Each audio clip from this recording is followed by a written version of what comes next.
بسم اللہ الرحمن الرحیم۔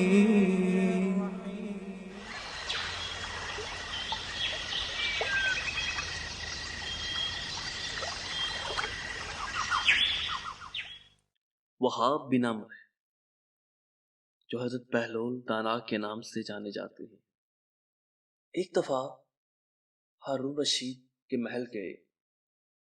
ہارون رشید نے ایک چھڑی اٹھا کر ان کو دی اور مزاحاً کہا کہ بہلول یہ چھڑی تمہیں دے رہا ہوں، یہ اس کو دینا جو تم سے زیادہ بے وقوف ہو۔ حضرت بہلول نے بڑی سنجیدگی سے وہ چھڑی لے کر رکھ لی اور واپس چلے گئے۔ بات آئی گئی ہو گئی، شاید ہارون رشید بھی یہ بات بھول گیا تھا۔ کچھ عرصہ کے بعد ہارون رشید کو ایک سخت بیماری لاحق ہو گئی اور بچنے کی کوئی امید نہیں تھی۔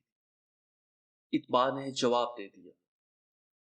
بہلول دانا بھی عیادت کے لیے گئے اور سلام کے بعد پوچھا، بادشاہ سلامت، کیا حال ہے؟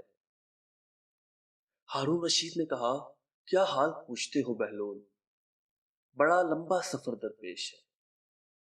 کہاں کا سفر؟ کیسا سفر؟ جواب دیا کہ آخرت کا سفر۔ حضرت بہلول نے سادگی سے پوچھا کہ واپسی کب ہوگی؟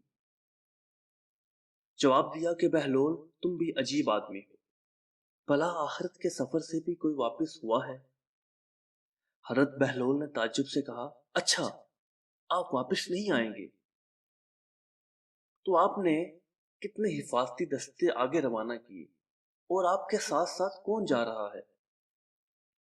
جواب دیا کہ آخرت کے سفر پر کوئی ساتھ نہیں جایا کرتا، خالی ہاتھ جا رہا ہوں۔ بہلول دانا نے فرمایا، اچھا اتنا لمبا سفر اور کوئی معین و مددگار بھی نہیں؟ فرمایا نہیں۔ تو لیجیے۔ انہوں نے ہارون رشید کی چھڑی بغل سے نکال کر کہا، یہ امانت واپس ہے، مجھے آپ کے سوا کوئی انسان مجھ سے زیادہ بے وقوف نہیں مل سکا۔ فرمایا کیسے؟ بہلول نے کہا، آپ جب کبھی کسی چھوٹے سفر پر جاتے تھے تو ہفتوں پہلے اس کی تیاریاں ہوتی تھی، حفاظتی دستے آگے آگے چلتے تھے، حشم و خدام کے ساتھ لشکر ہم رکاب ہوتے تھے، اور اب آپ اتنے لمبے سفر میں جہاں سے واپسی بھی ممکن نہیں، آپ نے تیاری ہی نہیں کی، آپ اکیلے جا رہے ہیں۔